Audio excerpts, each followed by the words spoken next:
Hi everyone, I'm Calliope, and my job today is to hopefully make sure that you guys leave home with a little less career anxiety. The theme of NZGDC this year is luck by design. And the reason that I wanted to talk to you about this is because our perception of luck is something that I'm really passionate about, because I believe that the way that we individually view luck can make a really big difference when we take stock of our careers and our social lives, particularly mentally. My hope for this talk is that people will look at their successes and their failures with more compassion and more realism, and hopefully do the same for others, because sharing is caring. I actually never intended to pitch a talk for this because public speaking is really scary. But then I found out that the theme was luck by design, which is an iteration of no such thing as luck, which is saying that we make our own luck, and I have a few issues with this.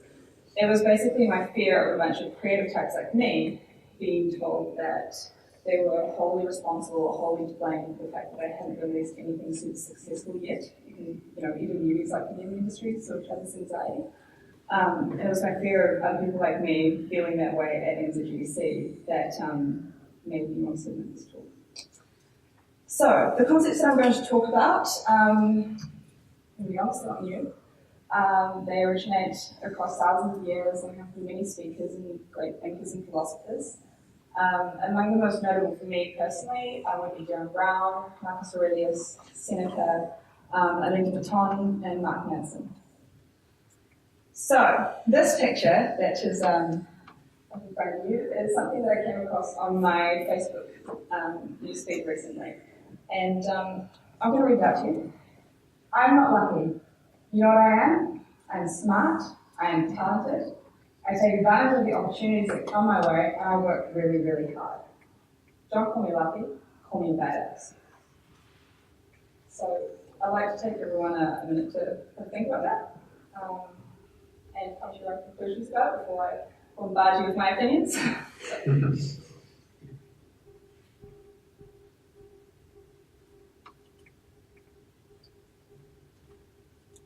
I think time's up. I love this with a passion. To me, I think it's really hilarious. It perfectly encapsulates how blind we are with how we perceive luck and the way we look at luck. The person who posted this, bless her, I love her dearly, but to me, she completely skipped over the fact that when she's talking about the advantage of the opportunities, that still comes under the luck category. So, to say that you're not lucky, you've just taken advantage of your opportunities, is also completely ignoring the fact that the opportunities came from luck and chance in the first place. Speaking of opportunities, thank you for this one. In case you're wondering why a second year game art student is taking a talk at GDC, I am too, I'd like to tell you a little story. So last year I was in a game design class in my first year of uni, and the lecturers at the time put us into teams. Now, the teams that I was in, unsurprisingly, were full of a lot of introverted people. I'm not a good public speaker, but I was the most extroverted, so I ended up doing a lot of super practiced, super practiced pitching and presenting for our classwork. The lecturers who took that class thought that I was kind of okay at it, and I have to say that's my only hard work part in this whole situation. And when they went down to Wellington and helped organise the Play Festival earlier this year, they asked if I would come and help MC the event.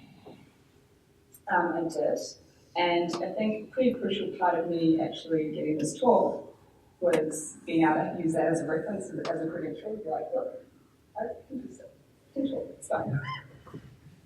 So, I guess the important thing is that most of that was out of my control, right? The lecturers who were there in the first place, they're not there anymore. The fact that they were helping organise Play down in Wellington, and the fact that they're quite inclusive, community-based people. That was very lucky for me. The fact that NZGDC's theme this year is luck. Again, that's the only reason that I'm talking right now. So basically, all of these things were out of my control.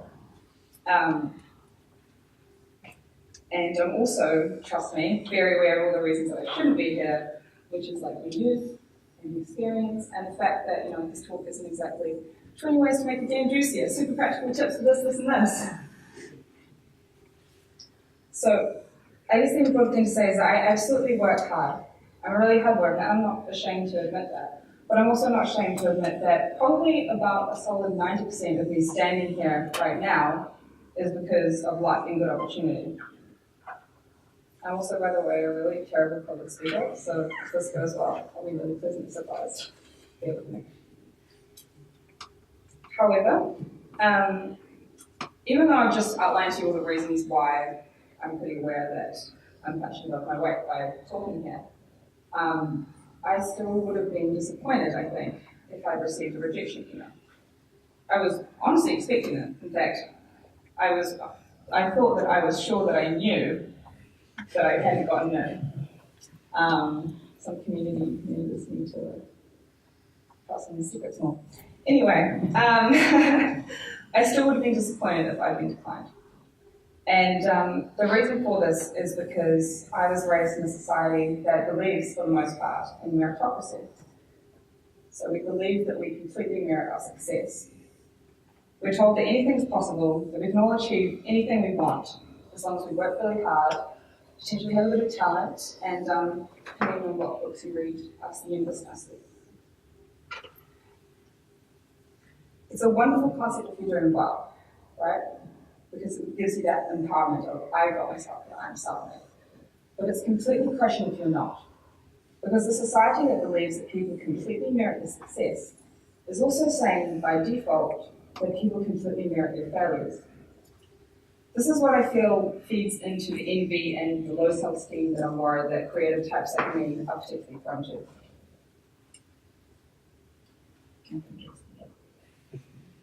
So, one of the forefathers of sociology, Emile Durkheim, was the first person that I'm aware of to do a proper, nice study of suicide. And it's interesting because the trends haven't actually changed that much, even though these studies from the 19th century. So these studies in the 19th century that he did basically noted that in individualistic developed countries, the rate of suicide was higher. And he linked that to meritocracy and basically the opening of a class system that wasn't based on mobility or birth rate anymore. So even though these studies are old, they're really relevant today still because we still see high rates of suicide in countries that have a larger population in the middle class. So economically, all these people are far better off. Far better off than they were under like a feudal system or anything like that. But the issue seems to be that people theoretically have the opportunity to rise to be elite, and they're very aware of it, and they're prone to feeling like their lives have gone terribly wrong if they're not hugely successful. The thing is, only a very, very small percent of us will ever be considered, the generic, hugely successful title. So there isn't room for everyone in the general middle class populace to get to that point. So how can we make sure that people feel okay about ourselves and we're proud of our own successes, regardless of what society is telling us about success? So the opportunity is there, even though it's very rare. It doesn't feel very rare, though. That's the difference. It feels like we could all individually reach the top and work hard enough. And the rise of social media also hasn't helped with this. 30 years ago, right, you only needed to worry about keeping up with the Joneses next door, but now you've got a very visual and global competition every time you log online. So, if you go onto Facebook, you have 300 friends telling you about how self-made and how amazing their lives are and how they start at the bottom. And it's also, we have this law, so everyone knows this, but it's a very filtered view.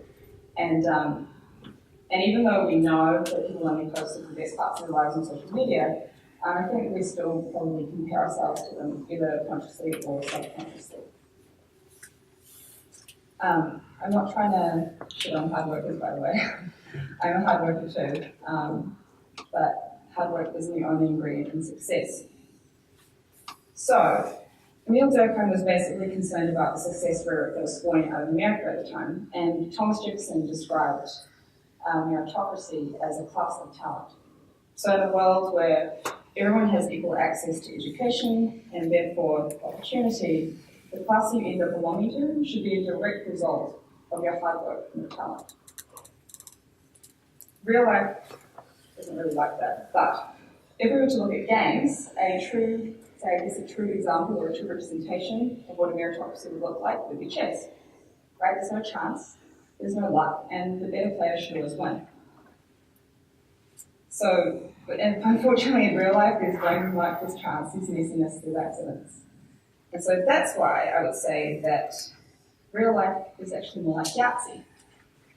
I know it's 2017, so I'm kind of hoping that most of you remember what Yahtzee is. So basically, you have some dice and you roll them, and then you have to make a pattern, you have to make a pattern out of what you've rolled to make a good score.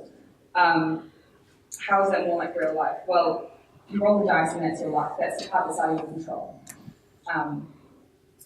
And then you make the best that you personally can out of your opportunity, right? So the opportunity may be there to make a good score. It also may not be. That even though your talent might help you make a better score, if there's no opportunity to make a high score, that has nothing to do with your hard work or talent. That is just the luck, that's just how it is. So while meritocracy is a wonderful idea, it is also completely impossible. We will never reach a point where we can actually accurately grade people with the incompetent and lazy at the bottom and the hard work and the talent at the top. There are too many variables, there's too much luck in that first role, essentially. And that role is something that you're doing every day. Like, I'm not just saying that, it's a birth thing that you start with and that's your role. There is, of course, that, but every single day you're unconsciously making roles based on life, and life just keeps pulling you in different directions that are out of your control.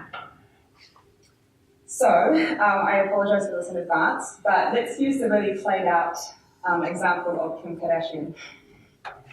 Is Kim in even the top 10% of hardworking, talented, competent Americans? No. No. I won't accept any arguments in that, so no questions on that, please. Is she, unfortunately, one of the most rich and famous people, and do we all know exactly what she looks like? Yes. I guess my point is that in a true meritocracy, shit like that wouldn't happen, right? You wouldn't get people like the Kardashians being idolized. It wouldn't occur. We need to stop acting as though a person's status or the wealth that they end up with has any direct relation to their value or talent as a person. So let me talk back quickly to envy, right? It would seem that someone like Kim is really worth envying because she's much richer than we are, and she has a lot of cars, and she's very wealthy and very, by most people's metric, actually successful. But if someone in the game development industry in New Zealand, like if you're a programmer, came up to you and said, "I'm really jealous of Kim Kardashian," just really jealous of Kim, it just seems like she has such a great life. That's exactly what I do. That'd be pretty weird. It would seem very misplaced. It would seem like a very odd thing to say. I think the reason for this is because she's not relatable, right? She's not a game developer. She came from a normal wealth in the first place, and her life problems are completely unrelatable to us. I think half the reason that people watch the Kardashians is because it's kind of like watching aliens. Their life problems are so bizarre and unrelatable that it's just kind of fascinating in a really weird way. So we can't relate to Kim. But if I show you an image of this guy, can you ask a little bit twinge? I did. I'm really envious of this guy. This guy is William Pugh, and he co-designed the Stanley Parable. He's young, like me. He's actually the same age as me, but that's another problem entirely. He was an aspiring game designer, and like me, and he's made a hugely successful game by being clever. I can relate to that. I theoretically have the same starting point as Pugh, right? I can't see why I couldn't do what he's done if I, worked a bit harder, some clever ideas about design, narrative, maybe get a programmer, is that great? even though, like, if I be realistic, statistically, that kind of success at that age is incredibly rare. By the way, I'm 22, that's why I think it's really young. It's really young. And I played the Stanley Parable when I was in high school. So statistically, that kind of success is very rare at his age. But it doesn't stop me comparing. And I look at someone like William Q and I feel very bad about myself. The envy of the relatable is what the problem is here. And that's exactly what Emile Durkheim was concerned about. The comparisons with people next door, except now, I know about this guy because of the internet. So we define Will Q as a success, right? I don't think anyone would argue that William Q is incredibly young and successful and has done an amazing job. But success can be different for everyone. And that's a really important bit that I really want to stress. It took me till about maybe 10 years old to realize that my mum is crazy smart. Like really, really smart. Like clever to the point where she doesn't understand other humans anymore. Like that kind of smart. And I really couldn't understand why someone as clever as she wasn't, basically running a business or, being an amazing researcher or doing something really impressive with her life. Like, why wasn't I seeing people like my mom? Why wasn't I seeing my mom specifically on TV? And what she told me when I asked her is that wouldn't have made her happy. That wouldn't have made her feel successful. To her, success was, being a really good mom and raising some badass kids, because of her words, not mine. And she feels like she's succeeded in doing that, and so she is happy. And she's really happy with her own success, because she's defined her own metric. The point is that unless William Pugh defines success as anything other than game design and money, the Stanley Parable hasn't actually made him any more successful than before he designed it. Self-help writers, or success writers, market themselves as the answer to our mediocrity, because we're all so stressed about it, right? We all have this huge career anxiety about being mediocre. The logic usually goes, if you apply this, these super easy principles, and these 7 great habits that we probably don't want to speak to anyway, then you should theoretically end up as successful as they are. They market themselves by saying, like, this is what I did, and now they'll look at what I have. You can have it too. With my wife, my car, my pool, my dog, and they fail to realize that it's not a standard equation, right? We can't just apply the maths that they did and end up with the result that they have, because all of our dice rolls are different. Self-help writers fail to notice their own luck and their own opportunity, and they just focus on how they took advantage, which actually isn't much help to us. They can be very inspirational, and I'm not trying to discourage you from reading biographies or autobiographies or anything like that. My point is that if you're reading things like The Secret for the education no names, take it with a grain of salt, because it's not a one-to-one process. So yeah, please don't expect them to solve your individual equations. So, to use the same example, if I decide that my metric of success is to be better than William Q, I've already failed. But if my metric of success is to present to the talk at NZGDC, I'm a huge success. I am 100% successful. I've never been more successful than I am right now standing here. You're all more successful than me in different ways. I know that. You cannot argue that. But I'm not basing my metric on you, because I know that our luck and our opportunities and our career paths are completely different. My hope is that all of you give yourself the generosity that I'm giving myself right now when you think about how successful or not you perceive yourself to be. Realize what your metric is. Decide if that metric is truly what you consider success. It's hard enough, especially in this industry, to get to a place to be considered successful. But it would be even worse if you got there and after all of your hard work, realize that you've been looking at a metric of success that wasn't even yours. I have success And so it is.